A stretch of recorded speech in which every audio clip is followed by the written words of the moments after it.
Hello friends, आज मैं आपको इस वीडियो में लेसिक आई सर्जरी के बारे में डिटेल में बताऊंगा।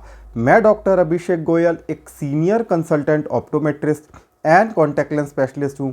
आप सभी का मेरे चैनल पे बहुत बहुत स्वागत है। मुझसे कई क्वेरीज में पूछा जाता था कि सर आपकी क्या राय है लेसिक आई सर्जरी के बारे में। लेसिक आई सर्जरी किन लोगों को करवानी चाहिए, किन लोगों को नहीं करवानी चाहिए, इसके क्या साइड इफ़ेक्ट होते हैं या इसके क्या साइड इफ़ेक्ट नहीं होते, इसके क्या बेनिफिट्स होते हैं। तो ये सभी चीज़ मैं आपको एक ही वीडियो में बताने वाला हूँ। वीडियो थोड़ा सा लंबा हो सकता है लेकिन बहुत ज़्यादा डिटेल में मैं आपको बताऊँगा। जो लोग लेसिक आई सर्जरी के बारे में सोच रहे हैं उनके लिए ये वीडियो बहुत ज़्यादा इन्फॉर्मेटिव और नॉलेजेबल होने वाला है। तो आप इस वीडियो को बिल्कुल अंत तक ज़रूर देखना।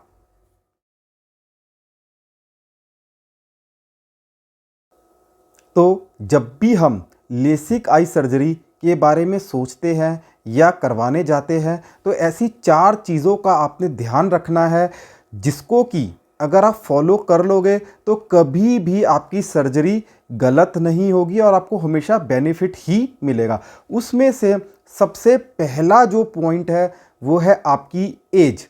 देखिए, बहुत से लोगों को मैंने देखा है जैसे ही वो 18 साल के होते हैं वो अपनी लेसिक या फिर लेज़र आई सर्जरी करवा लेते हैं, लेकिन फिर क्या होता है उसके बाद उनकी जब 22, 23, 24 साल की उम्र होती है तब तक उनका नंबर वापसी आ जाता है और वो चश्मा लगा रहे होते हैं। तो जो भी वो पैसा खर्चते हैं वो सब कुछ बेकार हो जाता है।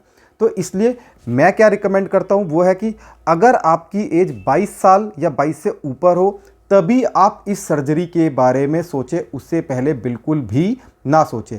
क्योंकि कुछ डॉक्टर्स का ऐसा मानना है कि हमारी बॉडी में 18 साल तक भी हार्मोनल चेंजेस होते रहते हैं जिसकी वजह से हमारा जो चश्मे का नंबर है फ्लक्चुएट कम या ज़्यादा होता रहता है।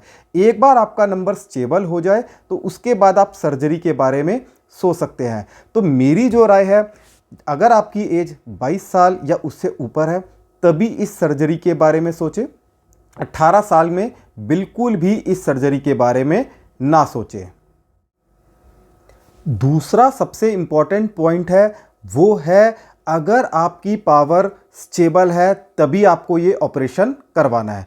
अब स्टेबल का मतलब है, देखिए कुछ डॉक्टर्स आपको रिकमेंड करते हैं कि आपका जो चश्मे का जो नंबर है अगर 6 महीने तक स्टेबल है तो आप ऑपरेशन करवा सकते हैं, लेसिक आई सर्जरी के लिए जा सकते हैं। लेकिन मैं आपको बता दूं, जो डॉक्टर आपको इस तरह रिकमेंड करता है कि 6 महीने अगर आपका नंबर स्टेबल है तो आप सर्जरी करवा लें, इसका मतलब है उसको आपकी आंखों से बिल्कुल भी मतलब नहीं है। वो सिर्फ आपसे पैसा लूटना चाहते हैं, आपको सही एडवाइस नहीं दे रहे। क्योंकि ये मतलब मैं आपको बिल्कुल एग्जाम्पल के साथ समझाऊंगा अभी। तो अगर आपका नंबर 6 महीने तक स्टेबल है, कुछ डॉक्टर्स अगर आपको ऐसा कहते हैं तो आपको बिल्कुल भी सर्जरी नहीं करवानी। क्योंकि देखिए, जनरली माना जाता है कि चश्मे का जो नंबर है 1 साल या 1 साल के बाद बढ़ता है। अगर आपकी बॉडी की टेंडेंसी, सपोज मैं आपको एग्जांपल देके समझा रहा हूँ कि अगर आपका चश्मे का नंबर 5 है, ठीक है, आपकी लेकिन बॉडी की जो टेंडेंसी है वो है कि हर साल या सवा साल, 1.5 साल में आपका कुछ थोड़ा सा नंबर 0.5 या 1 नंबर थोड़ा सा बढ़ जाता है। तो वो, और अगर आप किसी पॉइंट पे 5 नंबर पे आप ऑपरेशन करवा लेते हैं, डॉक्टर कहता है कि 6 महीने तक तो आपका नंबर नहीं बढ़ा तो आप ऑपरेशन करवा लो, आपने ऑपरेशन करवा लिया। लेकिन जैसा कि आपकी बॉडी की टेंडेंसी थी कि 1 साल बाद वो नंबर बढ़ना है तो वो तो नंबर बढ़ेगा ही। क्योंकि जो नंबर हमारा जो चश्मे का आता है वो हमारी बॉडी की वीकनेस, अंदर से वीकनेस की वजह से आता है। हम लेज़र से उसको ऊपर से ऑटो करेक्ट कर देते हैं। हम लेसिक सर्जरी से अपनी बॉडी नहीं ठीक कर रहे हैं, हम सिर्फ उसे ऊपर से ऑटो करेक्ट कर रहे हैं, रिपेयर कर रहे हैं थोड़ा सा, जिससे, लेकिन जो बॉडी की टेंडेंसी है वो नंबर तो आपका आना ही आना है। तो जिस इंसान की बॉडी की टेंडेंसी है कि 1 साल में नंबर बढ़ जाता है, 1.5 साल में नंबर बढ़ जाता है, वो तो बढ़ना ही बढ़ना है। इसलिए जो डॉक्टर्स आपको ये रिकमेंड करते हैं कि 6 महीने तक अगर आपकी पावर स्टेबल है तो ऑपरेशन करवा लीजिए, तो ऐसा बिल्कुल भी नहीं करवाना। ये चीज़ आपने ध्यान में रखनी है। अब मैं क्या रिकमेंड करता हूँ, अगर आपका नंबर 2 साल तक स्टेबल है, मतलब 2 साल तक अगर आपका नंबर 5 है तो वही नंबर आपका 2 साल बाद भी वही स्टेबल है, कोई ज़्यादा नहीं बढ़ा। मतलब 5 नंबर का अगर 5.25 नंबर हो गया, लेकिन ऑलमोस्ट आपका पावर सेम है 2 साल में, और अगले 1-1.5 साल बाद भी आपका 6 महीने बाद, मतलब 2.5 साल बाद भी अगर आपका नंबर स्टेबल है 2 साल के लिए, तभी आपको ये सर्जरी के बारे में सोचना है। उससे पहले बिल्कुल भी सर्जरी के बारे में नहीं सोचना। तो कुछ लोग सोचेंगे सर 2 साल अगर हम वेट करते रहेंगे तो हमारी उम्र निकल जाएगी, मतलब हम तो बड़े हो जाएंगे, फिर सर्जरी कैसे कराएंगे, हमें हमारे लाइफस्टाइल का क्या होगा। तो मैं आपको बता दूं, आपको ऐसा बिल्कुल भी नहीं सोचना। देखिए, मैंने आपको सबसे पहले पॉइंट में रिकमेंड करा कि आपकी 22 साल की एज होनी चाहिए। ठीक है, अगर आपकी 22 साल की एज हो जाती है तो आपको ये तो ध्यान में रहेगा कि आपका पहले नंबर क्या था। तो 22 से आप 23 और 24, 2 साल का आप वेट करिए कि आपका जो नंबर 22 में था या आपकी 21 एज में था और वही आपका 24 तक है, तो आप बेधड़ल्ले से होके आप इस सर्जरी के लिए जा सकते हैं। आपको आगे कभी दिक्कत नहीं आएगी। तो ऐसा नहीं है कि 24 साल भी एक सही एज है। लोग 24 में, 25 में, 26, 27, 28, बहुत लोग 30, 32 में भी लेसिक सर्जरी करवाते हैं। उम्र कभी नहीं निकलती। आप किसी भी एज में लेसिक सर्जरी आप करवा सकते हैं। तो ये मत करना कि 6 महीने तक अगर आपका नंबर ना बढ़े तो बिल्कुल भी ऑपरेशन नहीं करवाना। 2 साल तक अगर आपका नंबर बिल्कुल स्टेबल है तो आप सर्जरी के लिए जा सकते हैं, कोई भी दिक्कत नहीं आएगी। तीसरा इंपॉर्टेंट पॉइंट है जो हमने ध्यान में रखना है, वो है हमारी कॉर्निया की थिकनेस। कॉर्निया मतलब हमारी काली पुतली, जिसके ऊपर लेसिक या फिर लेज़र आई सर्जरी की जाती है। देखिए, हमारी जो नॉर्मल जो कॉर्निया, जो हमारी काली पुतली, उसकी जो थिकनेस, मोटाई होती है, वो होती है 540 माइक्रॉन्स के आसपास होती है। तो हमें लेसिक आई सर्जरी करवाने से पहले उसका एक टेस्ट करा जाता है, जिसमें कि वो देखा जाता है कि हमारी जो कॉर्निया की थिकनेस बिल्कुल ठीक है, नॉर्मल है, तो ही आपको इस सर्जरी को करवाना है। हमें बताने का मतलब ये था कि मेरे से कई क्वेरीज में लोग पूछते थे कि सर मैंने किसी लेसिक आई सेंटर में दिखाया, तो उन्होंने जब मेरा टेस्ट करा तो कॉर्निया की जो थिकनेस है वो पतली आई, मतलब थिन पतला कॉर्निया आया। तो क्या मैं सर्जरी को करवा लूँ? तो आपको अब ये शंका नहीं रहेगी कि मुझे करवाना है या नहीं करवाना। अगर आपकी जो थिकनेस है वो कम है, कॉर्निया पतला बताते हैं, तो ये सर्जरी बिल्कुल भी नहीं करवानी है आपको।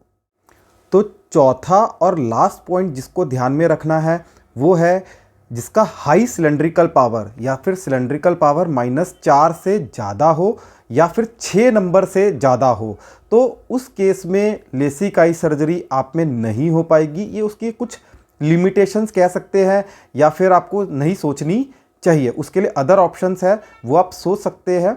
तो मैं जो रिकमेंड करूँगा, अगर आपका नंबर 6 से ज़्यादा है या फिर आपका हाई सिलेंड्रिकल पावर है, उनको लेसिक सर्जरी नहीं करवानी चाहिए। या फिर ये भी कह सकते हैं लेसिक सर्जरी की एक लिमिटेशन होती है, वो इसी नंबर से ज़्यादा नंबरों में नहीं होती। मतलब अगर आपका सिलेंड्रिकल 4 से कम है और 6 नंबर से आपका नीचे पावर है, तो आप लेसिक सर्जरी के बारे में सोच सकते हैं। मैंने आपको 4 ऐसे पॉइंट्स बताए जिनको कि आपको ध्यान में रखना है अपनी लेसिक या फिर लेज़र आई सर्जरी करवाने से पहले। ये बहुत इंपॉर्टेंट पॉइंट्स है। तो अब हम बात करेंगे किन किन लोगों को ये जो लेसिक आई सर्जरी है बिल्कुल भी नहीं करवानी चाहिए। तो ये भी पॉइंट्स बहुत ध्यान से आप सुन लेना, ये मैं आपको शॉर्ट में ही बताने वाला हूँ। तो किन किन लोगों को, तो सबसे पहले जिसकी पावर कॉन्स्टेंटली बढ़ रही है उसको बिल्कुल भी लेसिक सर्जरी के बारे में नहीं सोचना चाहिए। दूसरा, अगर आपको ड्राई आइज़ की प्रॉब्लम है, आपको आँखों में ड्राइनेस पहले से ही रहती है, तो आपको लेसिक सर्जरी बिल्कुल भी करवाने की नहीं सोचनी चाहिए। तीसरा, अगर आपको आँखों में कोई इन्फेक्शन या फिर आपको आंखों की प्रॉब्लम पहले से ही चल रही है, जैसे कि ग्लूकोमा, काला मोतिया, सफ़ेद मोतिया, कैटरैक्ट या फिर यूवेइटिस, लिड्स की कोई प्रॉब्लम या फिर कोई इंजरी है, तो अगर आपकी आंखों में कोई प्रॉब्लम, मेडिकली कोई प्रॉब्लम चल रही है, तो आपको लेसिक आई सर्जरी के बारे में बिल्कुल भी नहीं सोचना। चौथा, अगर आपकी बॉडी का जो इम्यून सिस्टम है वो वीक है, अगर आपको कोई इन्फेक्शन हो जाता है, लंबी दवाई खानी पड़ती है, ठीक नहीं होता, या फिर आपको डायबिटीज़, शुगर है, बीपी की प्रॉब्लम है, या फिर आपको कोई हड्डियों में आर्थराइटिस की प्रॉब्लम है, या आपको मेडिकली मतलब आप बॉडी से फिट नहीं है तो आपको ये सर्जरी बिल्कुल भी नहीं करवाने की सोचनी है। मैंने आपको 4 पॉइंट्स बताए जिनको आपको ध्यान रखना है सर्जरी करवाने से पहले। फिर मैंने आपको दोबारा से 4 पॉइंट्स बताए कि किन किन लोगों को ये सर्जरी नहीं करवानी चाहिए। अब मैं बात करता हूँ कि लेसिक आई सर्जरी के क्या क्या साइड इफ़ेक्ट हो सकते हैं। देखिए, अगर आपने मेरे पहले जो पॉइंट्स मैंने आपको बताए 8 पॉइंट्स, अगर आप उनको ध्यान में रख के फॉलो करके अगर सर्जरी करवाते हैं तो आपको कोई भी दिक्कत नहीं आने वाली। इस सर्जरी का ऐसा कोई भी बहुत बड़ा साइड इफ़ेक्ट नहीं है। मेरे पर्सनल ब्रदर है, सिस्टर्स है, फैमिली और फ्रेंड्स है, उन सब ने काफ़ी लोगों ने इस ऑपरेशन को, लेसिक सर्जरी को करवाया है। तो आप लोग भी करवा सकते हैं। ऐसा इसका कोई भी बहुत बड़ा साइड इफ़ेक्ट नहीं है। लेकिन सब्जेक्ट आपको बहुत अच्छी जो सर्जरीज़, जो लेटेस्ट जो सर्जरीज़ है वो ही करवानी है। सस्ते वाली या फिर पुरानी मशीनों वाली सर्जरी बिल्कुल भी नहीं करवानी है। और जिसका नंबर 6 से ज़्यादा हो उसमें थोड़ा सा लिमिटेशन है, ये सर्जरी ना करवाएं, लेसिक सर्जरी ना करवाएं। लेकिन अगर आपका नंबर 6 से कम है और आप जो मैंने पॉइंट्स आपको पहले बताए वीडियो में मतलब उनको अगर आप ध्यान रख के अगर आप सर्जरी करवाते हैं तो इस सर्जरी का कोई भी साइड इफ़ेक्ट नहीं है। और लास्ट में बेनिफिट क्या है? देखिए, बेनिफिट तो है कि आपका चश्मा नहीं लगाना पड़ेगा। बेनिफिट ऑफ लेसिक सर्जरी बस यही रहता है कि आप कॉस्मेटिकली आपको बहुत अच्छा लगेगा, आप बिना चश्मे के रहेंगे, इसका यही एक बेनिफिट है। बाकी आपको ये वीडियो कैसा लगा आप मुझे कमेंट करके ज़रूर बताएं और इस चैनल को सब्सक्राइब ज़रूर कर लें। देखिए, सब्सक्राइब करेंगे तभी मेरी जो आने वाली वीडियोस है उसका नोटिफिकेशन आपको मिलेगा और आप मेरे साथ टच में रहेंगे मेरे इस चैनल के थ्रू। तो आशा करता हूँ आपको वीडियो अच्छा लगा हो। धन्यवाद।